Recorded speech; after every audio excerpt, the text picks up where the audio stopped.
Behind the groovy bus and catchy tunes of America's favorite TV family lay dark secrets that would shock even the most devoted fans. From a child actor so difficult the entire cast complained, to David Cassidy's scandalous Rolling Stone cover that nearly destroyed his career, to Shirley Jones and Jack Cassidy's wild swinging lifestyle complete with drugs and group encounters, the Partridge Family's backstage reality was far from the wholesome image they projected. Prepare to discover the jaw-dropping truth about what really happened when the cameras stopped rolling. Fact 1. David Cassidy and Shirley Jones were actually family. Most viewers of the Partridge Family had no idea they were watching a real stepmother and stepson perform together on screen. David Cassidy was genuinely shocked when he first arrived on set in 1970 and discovered that Shirley Jones, the actress cast as his television mother, was actually his real-life stepmother, who had married his father Jack Cassidy in 1956. The casting wasn't planned as some kind of publicity stunt or clever marketing move. Shirley Jones had already been signed to play the lead role of Shirley Partridge before David was even considered for the show, with producers making it clear that her casting was completely non-negotiable. When David showed up for his first day of filming, he was completely unprepared to see his stepmother there, creating an awkward and surprising moment that neither of them had expected. Their relationship off-screen had been complicated from the beginning. David was initially less than thrilled about his father's marriage to Jones, who was 22 years younger than Jack Cassidy. The age difference made the situation particularly strange for David, who found it difficult to accept this young woman as his new stepmother. When they first met, both David and Shirley were quite standoffish with each other, unsure how to navigate their unusual family dynamic. However, working together on the Partridge Family for 4 seasons actually helped heal their relationship in ways that might never have happened otherwise. The shared experience of creating the show, spending long days on set together, and dealing with the pressures of sudden fame brought them closer than they had ever been before. David later admitted that their professional collaboration helped them develop a genuine personal bond that lasted well beyond the show's cancellation in 1974. Fact 2. Child actor Jeremy Gelbwax was fired for bad behavior. The original Chris Partridge mysteriously disappeared after the first season of The Partridge Family, but the official studio explanation wasn't the whole truth. While ABC told the public that Jeremy Gelbwax left the show because his family moved away from Los Angeles, the reality was much more dramatic. According to David Cassidy himself, Gelbwax had developed serious personality conflicts with every single person involved in the production, from his fellow cast members to the show's producers and crew. Jeremy Gelbwax was born in May 1961 and was cast as the youngest Partridge son when he was just 9 years old. However, his behavior on set quickly became problematic for everyone involved in the show's production. Cast and crew members began complaining about his attitude and unwillingness to cooperate during filming, creating tension that made working conditions difficult for the entire team. Shirley Jones later revealed in a 2005 interview with the Television Academy Foundation that Gelbwax was simply not happy doing the show, despite his parents pushing him to continue with the role. She described him as being good in the pilot episode, but noted that he became troublesome and remained an outsider throughout his time on the series. The situation became so problematic that producers decided they had no choice but to replace him with Brian Forster when the second season began filming in the summer of 1971. Perhaps the most surprising aspect of this behind-the-scenes drama was the complete lack of audience reaction to the casting change. ABC received absolutely 0 letters or complaints from viewers about replacing Jeremy with a completely different actor, suggesting that his character had failed to make any memorable impression on the show's fans, despite appearing in an entire season of episodes. Fact 3. Danny Bonaduce couldn't read due to dyslexia. Danny Bonaduce's struggles with memorizing lines on The Partridge Family weren't just typical child actor growing pains, but the result of an undiagnosed learning disability that made filming incredibly challenging for everyone involved.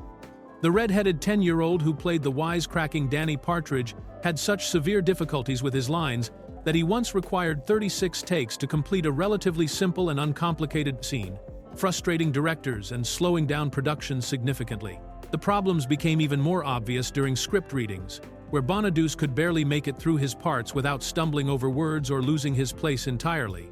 Cast members and crew initially thought he was simply being difficult or not taking his job seriously, but the real issue was that Danny had dyslexia, a learning disorder that made reading and processing written text extremely difficult for him. Once the cast and production team finally realized what was causing his struggles, they completely changed their approach to helping the young actor learn his material. Instead of relying on traditional script reading methods, they discovered that Danny possessed an absolutely remarkable memory that allowed him to memorize lines quickly once he heard them spoken aloud, rather than trying to read them from the page. This discovery transformed Danny from the cast member who held up production into someone who became incredibly helpful during filming. His photographic memory was so impressive that he could remember every single line in entire episodes, and he would often step in to correct other cast members when they forgot their lines or delivered them incorrectly. The same learning disability that initially made him seem like a problem child actually revealed an extraordinary talent that made him one of the most reliable performers on the entire show. Fact 4. The show beat the Beatles on the charts. A fictional television family managed to accomplish something that countless real bands could only dream of achieving when the Partridge Family's debut single knocked the Beatles off the #1 spot on the Billboard charts in 1970. I Think I Love You was released from the Partridge Family album and became such a massive hit that it actually outsold one of the final Beatles singles, Let It Be, forcing the legendary British band down from their top position on the music charts. The song hit #1 on November 21, 1970, and stayed on the Billboard Hot 100 for 16 weeks total, with 3 of those weeks spent at the very top of the charts. This remarkable achievement was particularly impressive, considering that the single was released just 1 month before the Partridge Family television show even premiered on ABC, meaning that audiences were buying the record based purely on the strength of the song itself, rather than any established connection to the characters or actors. The success was even more surprising given that the Partridge Family wasn't actually a real band in any traditional sense. While the television show featured all 6 family members performing together on stage and in recording sessions, only David Cassidy and Shirley Jones actually sang on the recorded versions of the songs. The instrumental music was provided by a group of highly skilled studio musicians known as the Wrecking Crew, the same collective that had worked with artists ranging from the Beach Boys and the Byrds to Dean Martin and Frank Sinatra. This chart success proved that a completely manufactured television band could compete with and even defeat some of the most established musical acts in the world, demonstrating the incredible power that a popular television show could have in driving record sales during the early 1970s. Fact 5. Shirley Jones turned down the Brady Bunch. Shirley Jones could have been the mother of America's most famous blended family, but she deliberately chose to pass on the Brady Bunch because she didn't want to be typecast as a traditional housewife character. By 1970, Jones was already an established Broadway and Hollywood star who had won an Academy Award for her performance in Elmer Gantry, and was looking for a steady television series that would allow her to balance her career with raising her 3 young sons with husband Jack Cassidy. When producers offered her the role of Carol Brady on the new ABC series, scheduled to debut that fall, Jones took one look at the character description and immediately turned it down. She later explained that she didn't want to spend all of her scenes in the kitchen making sandwiches and being a stereotypical television mother who existed mainly to serve her family and keep the household running smoothly. Instead, Jones was drawn to the much more progressive and dynamic role of Shirley Partridge, a character who quits her job as a bank teller to join her children's singing group and guide them through the challenging world of show business and superstardom. This role offered her the opportunity to showcase her musical talents while playing a mother who was actively pursuing her own dreams and ambitions alongside her children, rather than simply supporting them from the sidelines. The decision proved to be the right choice for Jones, as Shirley Partridge became her most iconic and career-defining role. While the Brady Bunch certainly became a cultural phenomenon in its own right, Jones got to play a character who was much more involved in the central action of each episode, and who represented a more modern and independent vision of motherhood for early 1970s television audiences. Fact 6. The Partridge House was also the Kravitz's house. Sharp-eyed viewers who watched multiple television shows during the early 1970s might have noticed something familiar about the Partridge family's suburban home, especially if they were also fans of the supernatural sitcom Bewitched.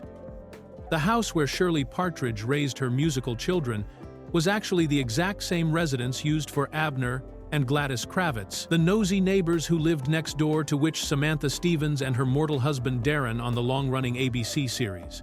This wasn't just a coincidence or similar-looking houses built in the same neighborhood, but rather the same physical structure being reused by different television productions to save money on set construction and location costs.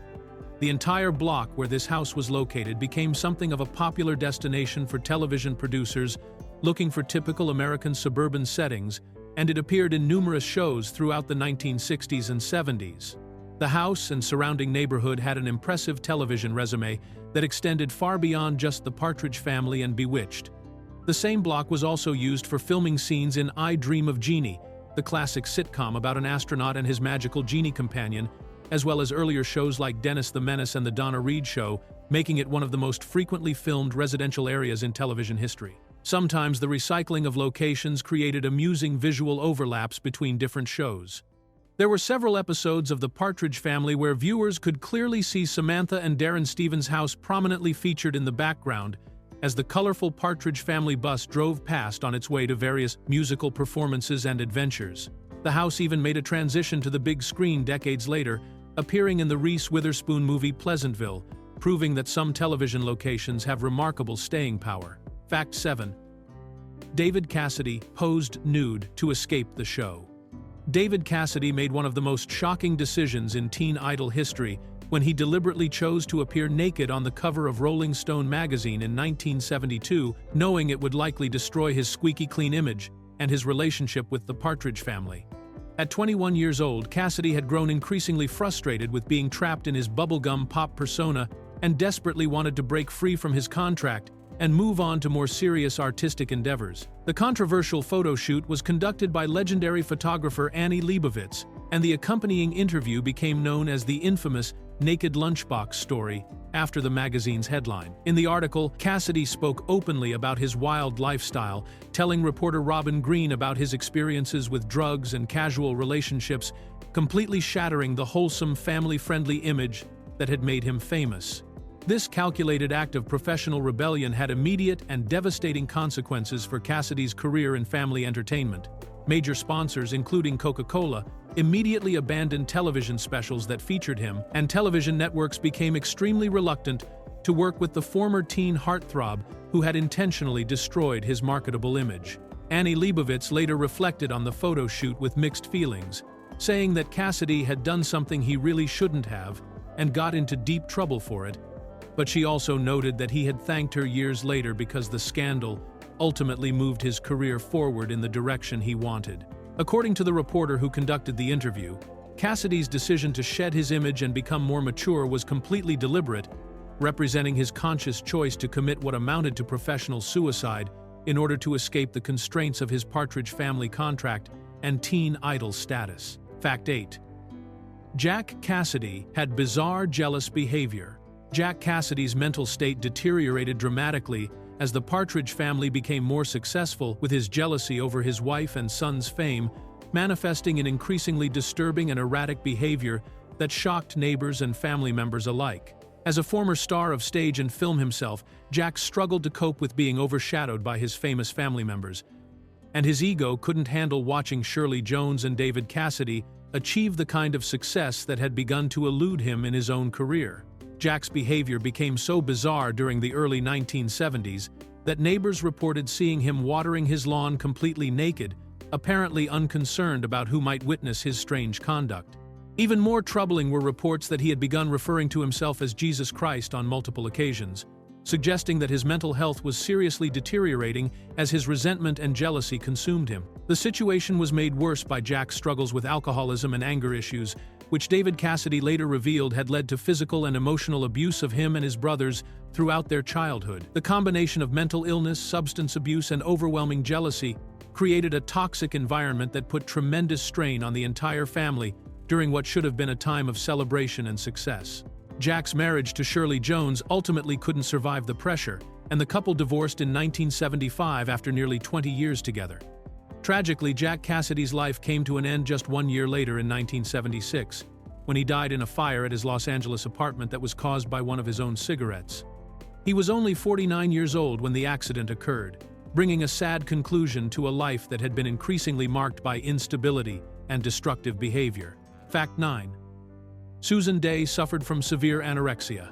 Susan Dey's rise to fame as Laurie Partridge came with a devastating personal cost that nearly destroyed her health, as she developed a severe eating disorder that went unnoticed by most people around her for months. As the Partridge Family grew in popularity, and Susan received more attention from fans and media, she became increasingly self-conscious about her appearance and began receiving comments about her body and weight that triggered unhealthy behaviors and extremely restrictive eating patterns. Her diet became so limited and dangerous that she was eating almost nothing but carrots for extended periods, a bizarre restriction that actually caused visible physical changes to her appearance.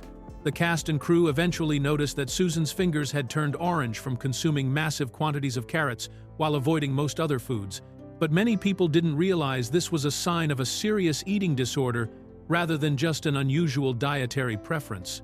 Susan's weight dropped to a dangerously low 92 pounds during one particularly difficult season of filming, making her appear gaunt and unhealthy despite the show's bright and cheerful atmosphere. The situation became so severe that her physical appearance was noticeably affected, but it took a blunt and unfiltered comment from her young co-star Danny Bonaduce to finally make her realize how serious her condition had become. The wake-up call came when Danny saw Susan in a bikini and made an offhanded remark calling her appearance disgusting, a harsh but honest observation that shocked her into recognizing that her eating habits had spiraled completely out of control. This moment of brutal honesty from someone she worked with every day helped Susan understand that she was suffering from anorexia and needed to seek help before her health deteriorated further, ultimately leading her to address the eating disorder that had been quietly destroying her body. Fact 10. The theme song changed completely after Season 1. Most fans of the Partridge Family only remember the upbeat Come On Get Happy theme song, but the show actually began with a completely different opening number that told a much more detailed story about how the musical family got started. The original theme song from the first season was called When We're Singin' and featured lyrics that explained the backstory of how the Partridge children convinced their mother to join their band and pursue a career in music. The first version included specific details about the family's situation, with lines that described how the 5 children and their mother were working hard to make ends meet, and how they realized that their musical talents could help improve their financial circumstances. The song also mentioned how Danny got their manager Ruben to sell their music, and how everything really came together when their mother Shirley decided to sing along with them. This original theme was written by Wes Farrell and Diane Hildebrand, and had a more storytelling approach that gave viewers important context about the family's motivation for becoming professional musicians. However, when the second season began, producers decided to replace it with the much more energetic and memorable Come On Get Happy, which featured completely new lyrics written by Danny Jansen set to a revised version of the original melody. The new theme song focused much less on explaining how the family band was formed and instead emphasized the joy and excitement of their musical journey together. While Come On Get Happy became the version that most people associate with the show, the change meant that newer viewers missed out on the background information that had been provided in the original opening credits. The switch also included changes to the closing music, as the instrumental version that played during the end credits was updated to match the new theme song arrangement. Fact 11. They were Grammy nominated. Despite being fake, the Partridge Family achieved one of the most unusual honors in Grammy Awards history when they received a nomination for Best New Artist in 1971, despite being a completely fictional band that existed only on television and in recording studios. This remarkable nomination was particularly strange because the Grammy Awards are typically reserved for legitimate musical artists. Yet here was a made-for-television family group competing alongside real bands and singers for one of the music industry's most prestigious recognition awards. The nomination became even more absurd when considering the actual musical contributions of the supposed band members. While television audiences saw all 6 family members performing together on stage and in recording sessions, only 2 of the actors, Shirley Jones and David Cassidy, actually sang on any of the Partridge Family recordings that were released to the public and played on radio stations across the country. The rest of the musical performances were handled entirely by professional studio musicians, including members of the famous Wrecking Crew, a collective of highly skilled session players who had worked with everyone from the Beach Boys to Frank Sinatra. The backing vocals were provided by studio singers like the Ron Hicklin Singers, meaning that most of the people who appeared to be making music on the television show had never actually contributed to the recordings that earned the Grammy nomination. Despite their fictional status and the fact that the majority of the supposed band members weren't real musicians, the Partridge Family's nomination was taken seriously by the Recording Academy and the music industry, However, they ultimately lost the award to the Carpenters, the brother and sister duo of Karen and Richard Carpenter, who were definitely real musicians performing their own material. The nomination provided a massive boost to the show's credibility and helped cement their place in early 1970s popular culture history. Fact 12. The iconic bus ended up in a junkyard. The colorful Mondrian-painted bus that became one of the most recognizable vehicles in television history met a surprisingly sad and unglamorous end that would disappoint any fan who hoped it might be preserved in a museum or private collection. The original 1957 Chevrolet school bus that had been purchased by Screen Gems for about $500 from the Orange County School District was destined for a fate that seemed almost unthinkable for such an iconic piece of television memorabilia. After the Partridge Family ended its four-season run in 1974, the famous psychedelic bus didn't retire gracefully but instead was completely repainted in plain white and put back to work on another television show called Apple's Way, which was filmed on the same studio lot and only lasted for the 1974-75 season before being canceled. Following its brief second career in television, the former Partridge bus began a long decline that took it far from the glamorous world of Hollywood entertainment. The vehicle was eventually parked behind a Los Angeles restaurant called Lucy's Tacos, where it sat for years as a deteriorating curiosity that many local residents remembered seeing throughout the early 1980s, though some fans have debated whether this was actually the original bus or one of several promotional replicas. The bus's final chapter came in 1987 when it was towed away from the restaurant parking lot and sent to a scrapyard, marking the end of one of television's most beloved vehicles. According to reports, the bus ended up in a San Fernando Valley junkyard that specialized in disposing of vehicles from television and movie productions, where the body of the bus reportedly remained visible for several years, stripped of its engine and front end but still recognizable to anyone who knew its television history. Fact 13. Richard Pryor and Ronald Reagan's daughter guest starred. The Partridge Family attracted an incredibly diverse and surprising lineup of guest stars that ranged from future comedy legends to political figures' family members, creating one of the most eclectic collections of cameo appearances in early 1970s television. Among the most unexpected visitors to the show was groundbreaking comedian Richard Pryor, who appeared in a 1971 episode called Soul Club alongside Louis Gossett Jr., playing one of the Simon brothers who owned a Detroit nightclub where the Partridge Family performed. The episode featuring Pryor was particularly notable because it was intended to serve as a pilot for a proposed television series starring Pryor and Gossett, though the show never materialized and Pryor went on to focus primarily on his stand-up comedy career and eventual movie stardom.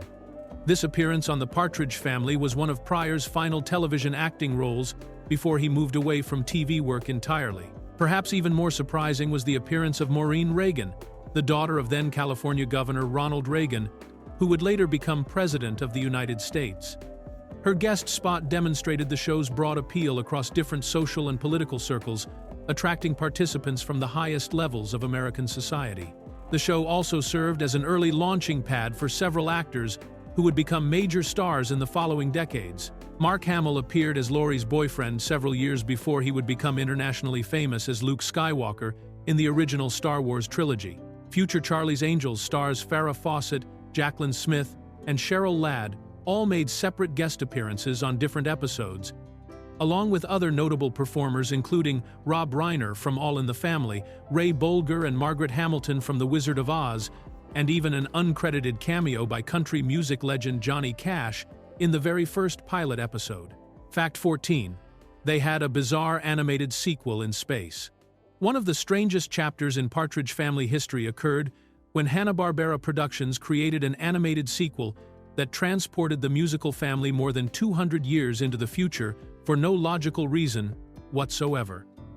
Partridge Family 2200 AD premiered on CBS Saturday morning television in September 1974, just months after the original live-action series had been canceled, and it represented one of the most bizarre attempts to continue a popular franchise in television history. The animated series had actually begun as something completely different, originally intended to be a new version of the Jetsons that would focus on the futuristic family's children as they had grown older, with Judy working as a reporter and Elroy attending high school. However, CBS rejected this concept and somehow decided that forcing the Partridge Family into this space-age setting would be a better idea, Despite the fact that it made absolutely no sense for the characters or their story, the resulting show featured the Partridge family living in a world that looked suspiciously similar to the Jetsons' environment, complete with flying cars, space-age buildings, and futuristic technology. The family had gained several new companions for their interplanetary adventures, including Veenie, a friend from Venus who traveled with Keith, Marion, a Martian girl who was Laurie's companion, and a robot dog named Orbit, who served as Danny's mechanical pet. The series was widely considered a failure and lasted only 16 episodes before being cancelled, with many critics noting that it completely abandoned everything that had made the original show appealing.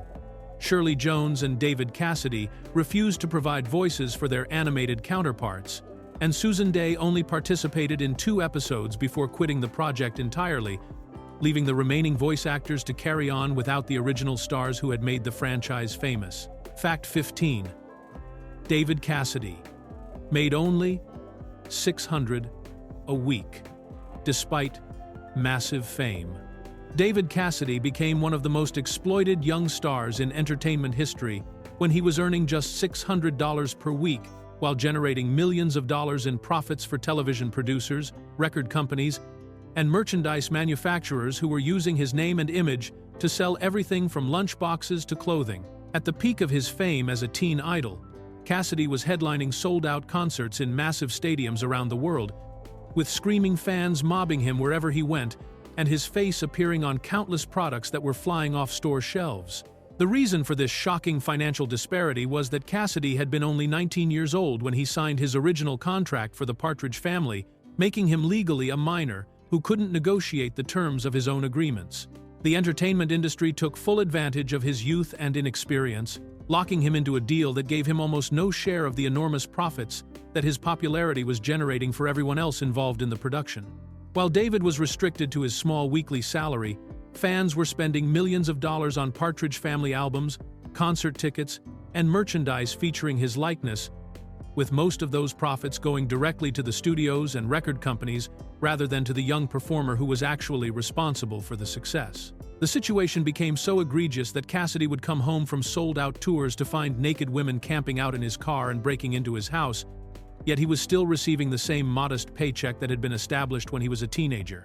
The exploitation finally ended when Cassidy's manager discovered that the original contracts had been signed when David was underage, making them legally questionable and giving them leverage to renegotiate the terms.